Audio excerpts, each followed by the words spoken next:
Hafa and welcome to Weekend Edition. I'm Crystal Paco, so glad you could join us. For the past 15 years, the Guam Department of Education has been high-risk status from its federal counterpart. The head of GDOE, however, argues they're ready to cut these special conditions so millions of dollars in local money can be put back into the classroom. Carmen Terlahi reports. In the eyes of U.S. DOE, Guam's Department of Education is, quote, high risk, a status given to DOE in 2003 due to financial mismanagement. This now forces the department to pay $3 million every year to a third-party fiduciary to access upwards of $40 to $60 million in federal funds. If we didn't pay that money out, we wouldn't be able to access it. So that includes special education funding, it includes funding that goes to instructional supplies and materials, training for teachers, and so forth. The cost of $3 million, Fernandez says, is a hefty price tag. Not only does it affect an already slim local budget, but can be felt in the classroom. How does that really affect the students in the classroom? Well, right now, for the very direct way is that it costs about $3 million in local money that could otherwise be spent for classroom needs and for educational purposes. He says DOE is ready to take full responsibility of their finances and have taken the necessary steps to remove, quote, their high-risk designation. We've done the training, we've put the systems in place, we've developed standard operating procedures so that if you are part of the system, you know exactly what you're supposed to be doing. And then we have an audit office that we built up and expanded to be able to give us an internal way to check and see if we're complying with all these requirements. Fernandez adds that to date, the past 4 years have resulted in clean audits. He has since sent a formal request to U.S. DOE, hoping this time they'll get a clean slate. Reporting for Guam's News Network, I'm Carmen Victoria Terlahi. After a week-long break, jurors will return to hear defense testimony in the case against Jeremiah Ishizaki. Back in 2012, he was arrested and charged with conspiracy to commit murder and terrorizing, both as felonies. He's alleged to have plotted to kill GPD police officer Benny Babautza. The plot was reported to authorities by Janessa Corpez, who stated Ishizaki asked her to, quote, take him off the streets, end quote. Jurors have heard conflicting testimony from Corpus and officers who interviewed her. Trial is scheduled to start back up on June 5th. Progress to report in the clergy sexual abuse lawsuits. According to Archdiocese of Agana Legal Counsel John Terlahi, they are on track with settlement. Terlahi says depositions are 80% done. As reported, over 160-plus lawsuits have been filed in both the local and federal courts against the Archdiocese of Agana and the Boy Scouts of America.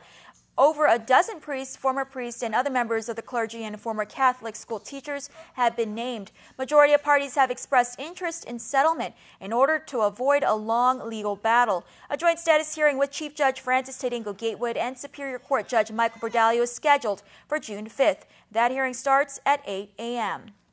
It's now a waiting game for the Guam Memorial Hospital. This after the Joint Commission on Accreditation listed multiple performance issues at the hospital. GMH has since sent its plan to correct the issues. They have yet to hear back. But as Nick Delgado reports, GMH is also moving ahead on their plan to provide better care to patients. The governing body is ultimately accountable for the safety and quality of care, treatment, and services. Just one of the 40-plus performance issues the Joint Commission recently made public about GMH. Hospital Administrator Peter John Camacho. It's essentially the information that was released in that, when the confidential report was made public. A confidential report now made public. Another issue listed, those that work at the hospital must focus on improving safety and quality. The hospital in January announced a preliminary denial of its accreditation by JCAHO. When those findings were,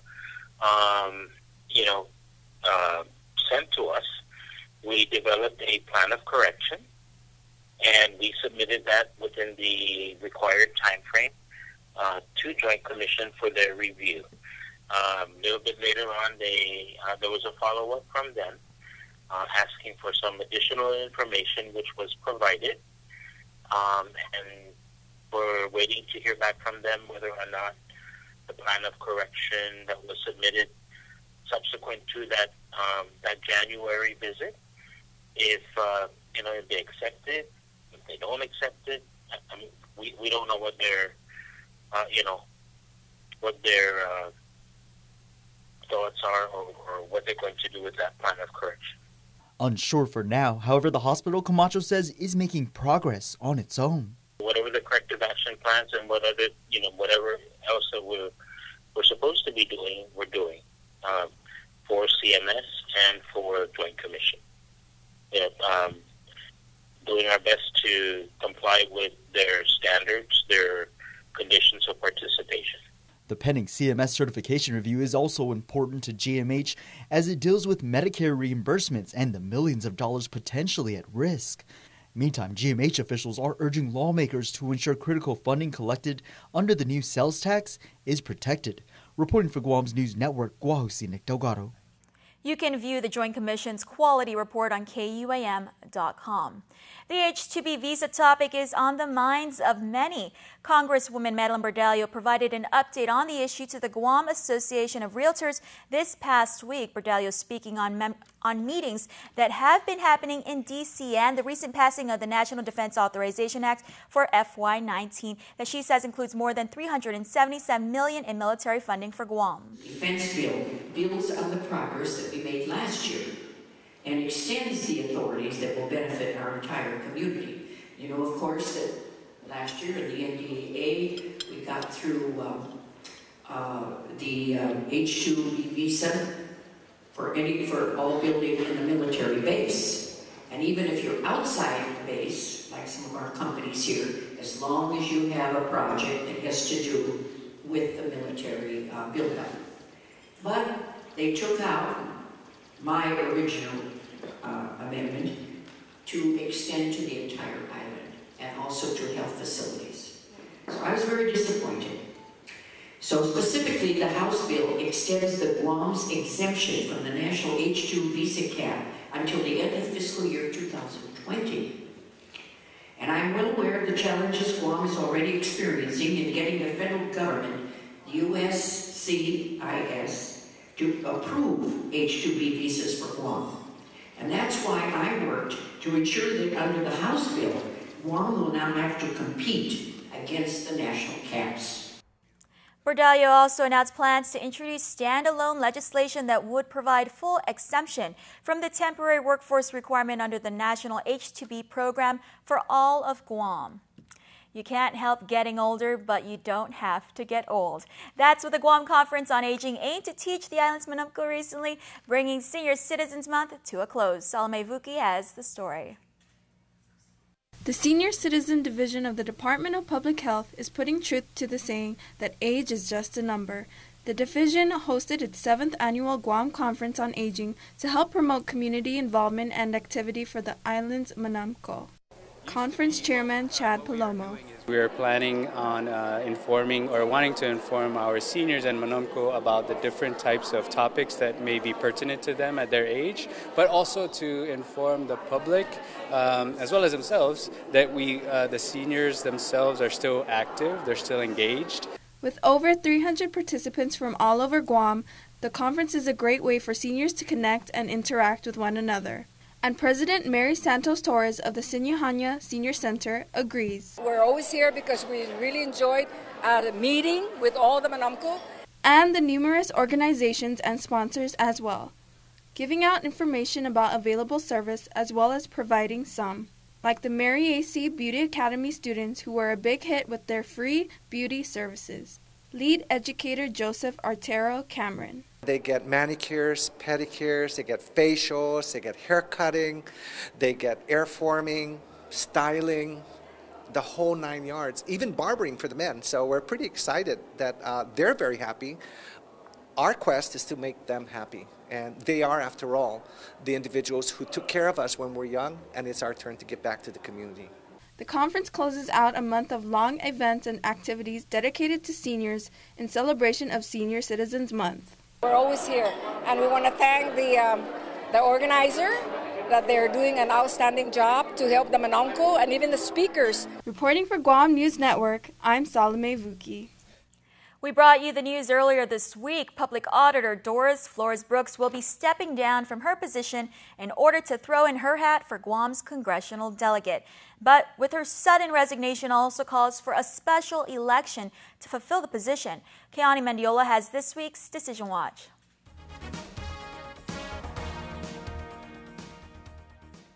ensuring accountability and transparency in government finances.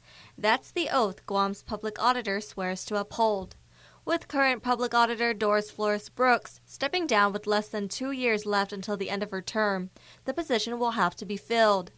According to Guam law, a special election must be held within 90 days following the effective vacancy. And with primaries approaching come August 25th, the GEC is hoping to add the public auditor office to the ballot. A special election itself would cost an estimated $100,000. But after consulting legal counsel, the GEC confirms that adding the election to the primary would fall in line with current laws. As to the specific planning for the special election, we've submitted a letter to the governor. We want to work in collaboration with the governor. The special election requires that the governor issues a proclamation of when the special election is going to be and the times it's going to be. However, the date of the special election must first be approved by the GEC board, and a meeting to discuss the matter is set for June 8th. But once it is resolved, the GEC expects candidate packets for PA to be available. If everything goes well and everything is approved, packets will be available Monday, June 11th. The deadline for candidate filing for the special election for public auditor would also coincide on June 26th. In order to qualify for PA, one must be a U.S. citizen, a resident of Guam for 5 years, cannot be convicted of a felony or ethics board, and must be either a certified public accountant or attorney at law, or have had at least 5 years of experience in the establishment or enactment of government budgets. Whoever wins, and it will be by plurality, whoever wins will be the public auditor for just the remaining term of the current auditor. GEC confirms she has also picked up a candidacy packet for a congressional delegate. For this week's Decision Watch, I'm Kiani Mediola. Once again, a special meeting for the GEC board is scheduled for Friday, June 8th. Stay tuned. Next on Weekend Edition, we'll take a look at what's trending on social media. And still to come, the Guam Crime Stoppers report. There are more ways to experience KUAM News than any other source on Guam. Download the KUAM News app for your Apple or Android device for 24/7 news, sports, videos, weather, streaming with KUAM radio, and important news alerts. And stay connected at home with Guam's first app for Apple TV. All available now from the App Store. A simple handshake. That's all Jake Calvo needed when he started his company. Today, 80 years later, we like to say thank you to all of you who have taken our hand in trust. Thank you to the dreamers. Thank you to the realists. Thank you to the family-oriented. Thank you to the entrepreneurial. Thank you to those climbing the corporate ladder. And to the ones starting a new life together. Thank you to the traditionalists and the edgy. To the young at heart and the old souls. Thank you to the daring, to the protective, to the practical. Thank you to the hopeful. To all of you from all of us, our deepest, happiest, and infinite thanks. 80 years here for you. 80 years thanks to you. Calvo's Insurance, a legacy of trust.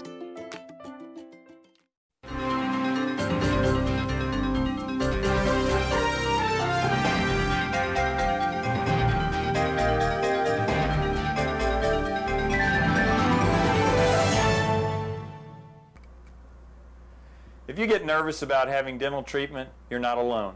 An estimated 35 million adults experience anxiety or nervousness at the simple thought of visiting the dentist. As your dentist, I strive to make your visit as painless or pain-free as possible. And I frequently tell my patients that in the 21st century, if we can give you medicines to put your tooth to sleep or medicines to take an infection or toothache away, we can surely give you something to help relax you and take all fear away. No one ought to sit in a dental chair thinking of bad childhood memories or fearing injections. If you're a dental coward, but you really do want your teeth fixed, don't wait until the pain is killing you. Come in, tell us your fears, and set up an appointment. we have convinced many that dental treatment doesn't need to be scary anymore. For your helpful dental minute, I'm Dr. Kenny Bourgeois of Paradise Smiles. You shall never know all the good a simple smile can do.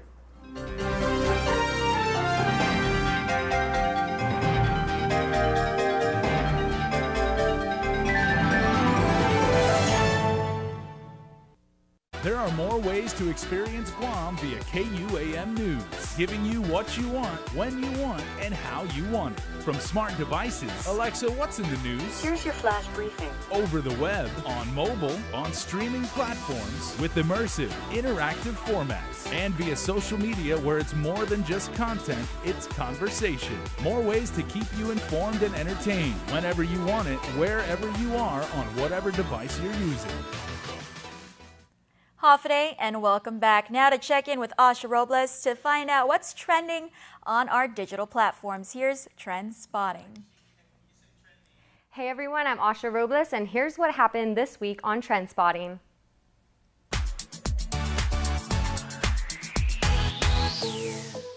Longtime health advocate Rosalea Zabala passed away after a long battle with breast cancer. She worked effortlessly on the battle against non-communicable diseases on island, and her work was of tremendous value to the island. She was also a 2014 KUAM Care Force Honors Award recipient. Facebook fans shared their memories.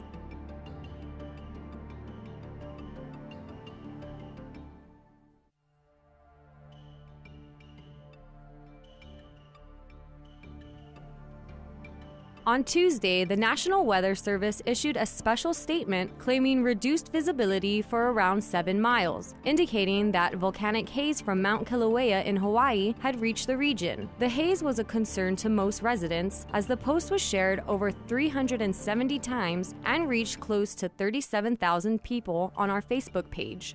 Hormel recalled more than 228,000 pounds of canned pork and chicken products that could possibly be contaminated with pieces of metal. Fans at home were able to make light of the situation and offer quick alternatives or solutions. Brenda Hernandez Fajarin said, "Spam don't last long in our cabinets after we buy it. February, it's in our system already."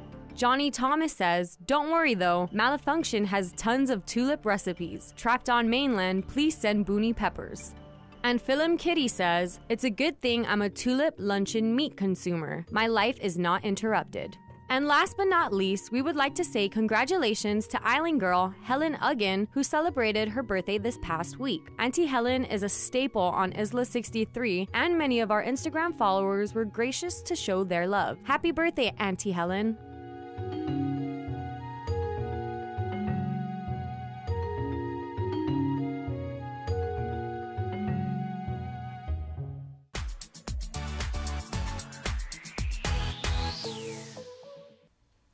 That's it for now. We'll see you guys next week.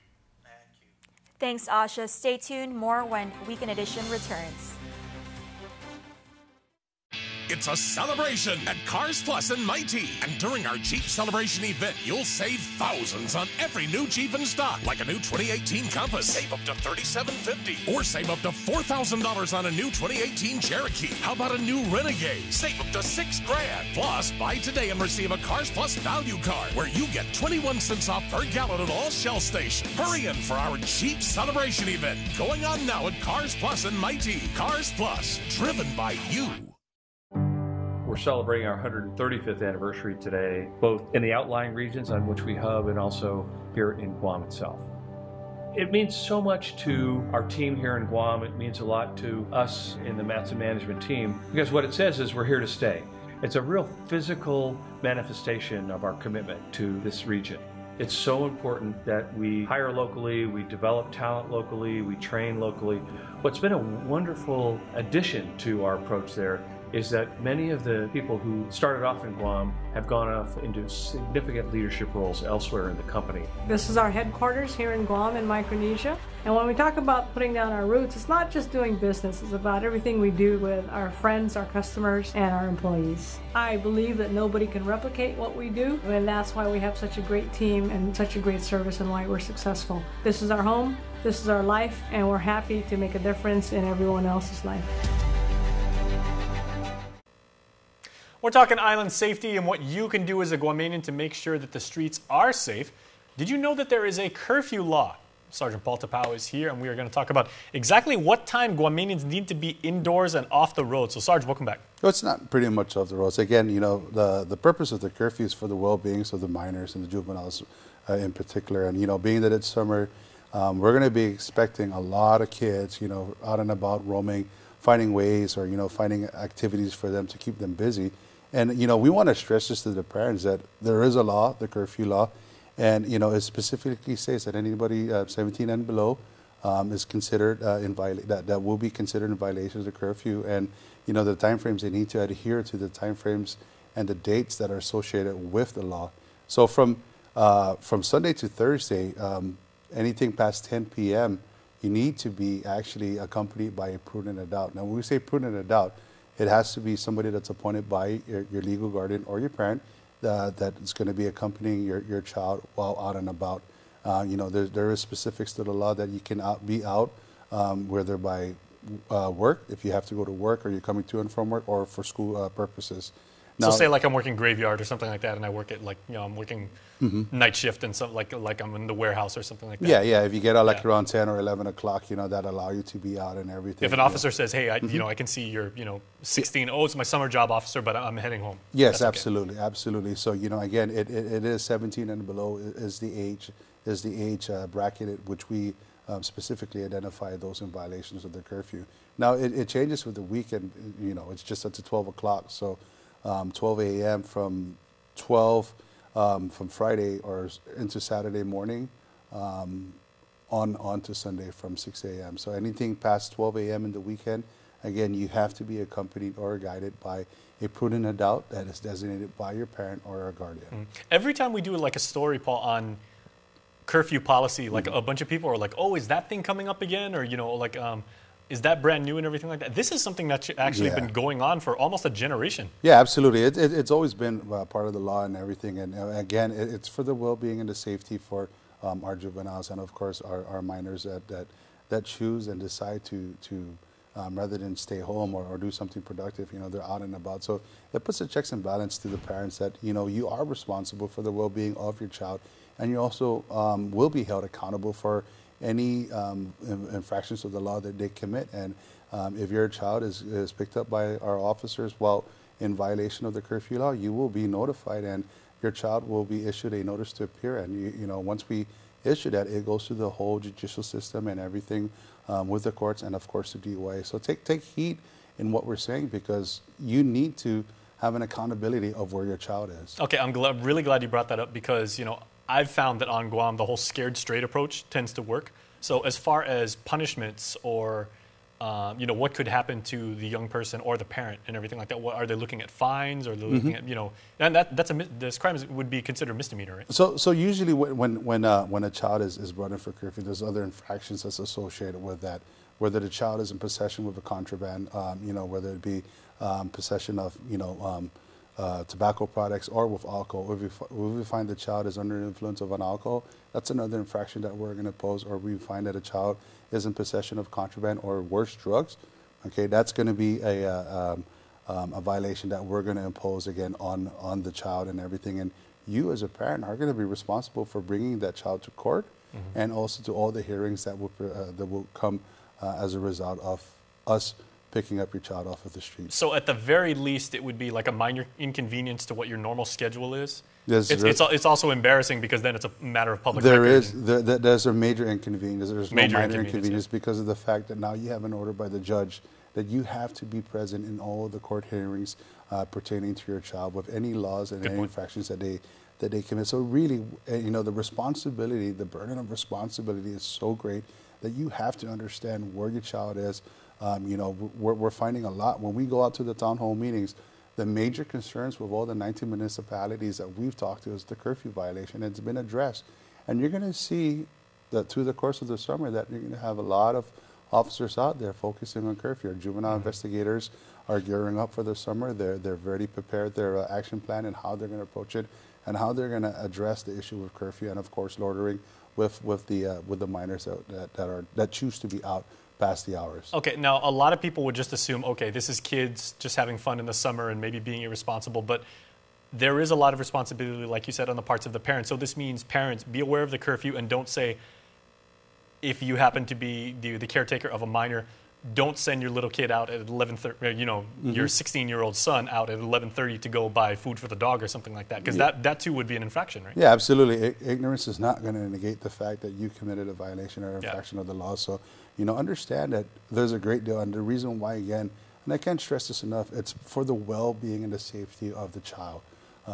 Being home at 10 o'clock is prudent because of the fact that you have to be accountable for where your child is, because we're starting to see a lot of crimes that are being committed by juveniles that choose to stay out late because the fact that they don't want to stay home, or the fact that they don't even tell their parents where they're at. So you have to, put the foot down and say, hey, at least tell me where you're at and where, what's going on, and you need to be home and be strict, stand your ground and say, I need you home by this time. All right, very well. Well, what have you got for us this week for Crime of the Week? This week is a burglary to a vehicle that occurred on the roadway of Leo Palace in Zonia. Leo Palace. Let's find out what we can do to help our friends in Central Guam. On Wednesday, May 23rd, officers from the Hagåtña Precinct Command entered a burglary to a vehicle complaint at Leo Palace in Zonia. Now, the police report suggests that around 11 a.m., the victim parked their vehicle, described as a gray Toyota Corolla, along the grassy portion of the roadway to Leo Palace. The vehicle was left secured and unattended, in which the victim and her party departed for a hike to Sigua Falls. At around 3:30 p.m., the victim returned and discovered that the vehicle's glove compartment was open and appeared to be rummaged through. A check was made where it was discovered that personal items were missing from the vehicle's center console, to include a personal wallet, which was secured in the trunk. And the Guam Crime Stoppers is asking the help from the community in reference to this case. If anyone has any information about this crime or any other crime, you can call our 24-hour hotline at 477-HELP, that's 4357, or submit a tip online at guam.crimestoppersweb.com. All calls will remain completely confidential, and a cash reward of up to $1,000 could be paid if the information provided leads to an arrest and a grand jury indictment. Your call does make a difference. All right, Sarge, we appreciate it as always. I know there's going to be people with a million different questions about what the policy is. People may want to refresh themselves. So where's the best place that they can go, or who should they ask if they're just, curious about the policy? Visit a precinct. Stop by with a precinct with your child so that both the minor or the adolescent can actually hear it firsthand from the officers about what they can and can't do. I didn't know they can do that. Yeah, absolutely. Okay. Our officers are well educated about the laws and everything, and particularly with the kids and everything. Stop by the precinct. Our officers are more than welcome to entertain any question. If the precinct by where you're at, pull in and stop by and inquire from our officers. It's part of our community-oriented policing strategy, and by us reaching out to the community and for them to understand, it helps us steer down to where juveniles are left with decision-making skills that okay, now I'm here. What am I going to do now? What's the best approach? It's better if I call mom. All right, Sarge, thanks so much. Thanks for having me. Okay, the P in GPD stands for police, but it could also stand for professional, because that's what they're here for. They're taking care of you. So make sure you're educated on the policy, and make sure to stay tuned, because we're back after this. It's a celebration at Cars Plus in Mighty. And during our Jeep Celebration event, you'll save thousands on every new Jeep in stock. Like a new 2018 Compass, save up to $3,750. Or save up to $4,000 on a new 2018 Cherokee. How about a new Renegade? Save up to $6,000. Plus, buy today and receive a Cars Plus value card, where you get 21 cents off per gallon at all Shell stations. Hurry in for our Jeep Celebration event, going on now at Cars Plus in Mighty. Cars Plus, driven by you.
Beat the increase at Triple J. Buy now before the sales tax starts. 0 down, 1.9% financing, and easy trade-in. Now is the time to buy. Get into a 2018 Mazda CX-5 at our lowest price yet, only $19,995. Or our big boy truck, the Ford F-150, starting at $298 per paycheck. Or the North American Car of the Year, the 2018 Honda Accord at only $206 per paycheck. Beat the increase and buy now at Triple J. Visit us online at triplejguam.com and get pre-approved instantly. Trade-ins welcome. Some conditions apply. Triple J Auto Group. Customers first.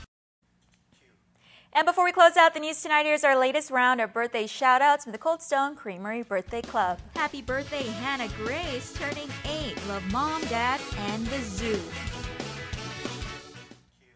Remember, you can be part of the Cold Stone Creamery Birthday Club by registering online on KUAM.com. Please make sure to include with your photo your name and your birthday. That's all the time we have from all of us here at Guam's News Network. Thanks for watching and have a safe weekend. Closed captioning is brought to you by IT&E.